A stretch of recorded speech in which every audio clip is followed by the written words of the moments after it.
What's up, Patriots Nation? I've got to be honest with you. Today, the anger is still running through my veins. Yesterday's loss to the Raiders was one of those that really hurts. The kind that leaves us replaying every missed play, every wasted opportunity. We all know that wearing this jersey means carrying the weight of tradition, of titles, of history, and watching the team fall like that is just not something we can easily swallow. But hold on, because today I'm going to break it all down for you. What really happened on the field, where we went wrong, and what needs to change moving forward. Before we dive in, make sure to hit that like button because it really helps us out, and drop a comment below. What was your reaction to yesterday's game against the Raiders? I want to hear from every Patriots fan, because I know I wasn't the only one furious after that performance. The New England Patriots walked off the field in Las Vegas, falling 20-13 to the Raiders in the opening week of the NFL season, and the frustration still lingers. This wasn't just a loss. It was the kind of performance that leaves you asking deeper questions about where this team stands. The Patriots showed flashes of competence early, even took the lead, but by the time the second half unfolded, everything unraveled. No adjustments, no spark, and no answers when the Raiders, led by head coach Pete Carroll and with Josh McDaniels running the offense, exposed the same weaknesses again and again. The Patriots put up only 3 points after halftime, and those came with just 19 seconds left on the clock. It felt like a game that slipped away, not because the opponent was unstoppable, but because New England made it far too easy. If you were watching closely, there were a couple of bright spots. Harold Landry, who many dismissed as an aging signing from Tennessee, played like a man possessed. 5 tackles, 3 tackles for loss, 4 quarterback hits, and officially 2.5 sacks. His best statistical outing in years. Landry looked like the one guy who showed up determined to prove doubters wrong, and he delivered. He set the tone defensively in a game where far too many others looked overmatched. Carlton Davis and Alex Austin had a couple of pass breakups, but for the most part, the secondary was torched. Geno Smith threw for 360 yards with far too many wide-open targets. Landry was the rare reminder that one player's fight can still shine in the middle of a defensive collapse. On offense, the name that stood out wasn't Stephon Diggs, as many expected, but Kayshon Boutte. He was everywhere in the first half. 6 catches for 103 yards, averaging over 17 yards per grab. He got the wind knocked out of him after a big 30-yard play, but bounced back and kept producing. Bob looked explosive, polished, and very much like someone who could become Drake May's go-to target. Diggs still ended up with 6 receptions,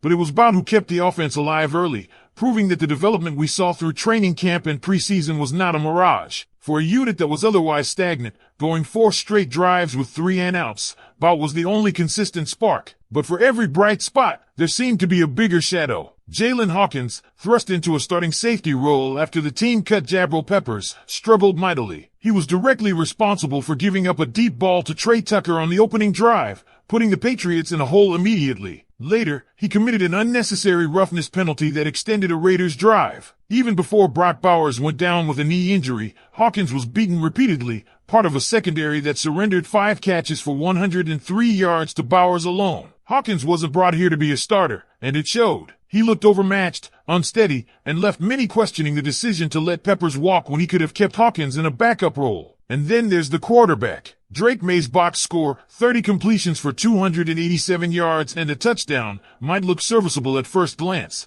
but the context tells a different story. Most of those yards came in garbage time, long after the game had tilted away. He endured 4 consecutive 3 and outs, missed open throws, and on the very first drive, badly overthrew Pop Douglas on what could have been an easy connection. Yes, he had 1 solid touchdown throw to Douglas, but otherwise it was an uneven, uninspiring debut. What stood out most was his passivity, standing in the pocket, waiting, holding the ball, and failing to take control with his legs or quicker decisions. The offensive line held up reasonably well, with Darryl Bradbury looking strong and Morgan Moses allowing some pressure but not collapsing entirely. This wasn't a case of Maye running for his life. It was a case of him not asserting himself when the team needed it most. Even the reliable contributors faltered. Pop Douglas, after scoring a touchdown, completely disappeared. 2 receptions for negative yardage after that score on 9 total targets is not the kind of production you need from a slot receiver designed to thrive on quick routes. He couldn't separate, couldn't find space, and looked lost in the second half. Special teams didn't help either. Kicker Andy Borgales missed a crucial early field goal that could have set the tone differently. Yes, he hit 2 later attempts, but you can't leave points on the board in the NFL, especially when your offense is sputtering. Misses like that raise questions about whether the Patriots might need to bring in competition like Parker Romo, who remains unsigned and available. The larger issue is this: the Raiders didn't look unstoppable. They didn't look dominant. They looked opportunistic, capitalizing on blown coverages and lack of discipline. Trey Tucker was wide open. Dante Thornton was wide open. Michael Mayer was wide open after Bowers left the game. Geno Smith didn't have to thread tight windows. He just had to find the uncovered man. And that is the most concerning takeaway. The Patriots made it easy. Now the attention turns to week 2, and the stakes rise quickly. The Miami Dolphins are up next, coming off an embarrassing 33-8 loss to the Colts. Tua Tagovailoa looked lost, the offense was flat, and the defense uninspired. On paper, this is a matchup the Patriots should exploit. But if New England cannot fix the fundamental issues exposed against Las Vegas, a loss to Miami would be catastrophic. If you fall to 0-2 against a Dolphins team that looks this vulnerable,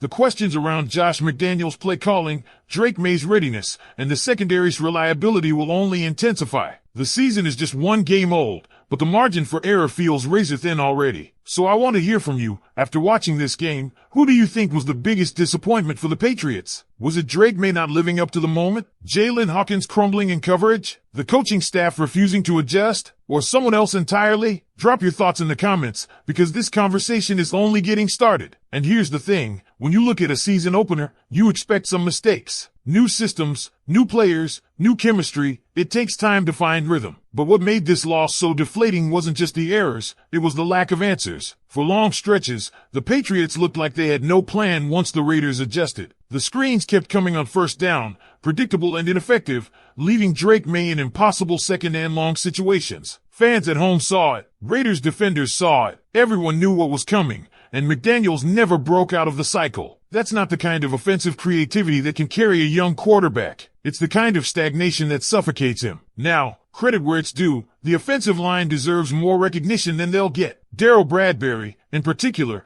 played strong and steady, showing he could anchor that side of the line against decent pressure. Morgan Moses had a handful of mistakes, 6 pressures allowed, but even then it wasn't a disaster. This wasn't a unit collapsing in protection, which makes Maye's lack of assertiveness stand out even more. The pocket was there, the time was there, but instead of stepping into throws or using his legs to buy extra space, he seemed frozen, waiting for someone else to make the play. That hesitancy is exactly what young quarterbacks must shed quickly in the NFL. Defensively, the picture is even more alarming. The Patriots didn't just get beaten, they got exposed. Geno Smith wasn't dropping dimes into tight windows, he was finding receivers running routes without defenders within yards of them. That speaks to blown assignments, poor communication, and yes, coaching. Brock Bowers, before exiting with a knee injury, was dominating with 103 yards on just 5 receptions. Trey Tucker gashed the secondary. Dante Thornton made splash plays. And when Michael Mayer stepped in after Bowers went down, he found open grass just as easily. That's systemic failure, not bad luck. And while Harold Landry's monster game is a storyline fans can feel good about,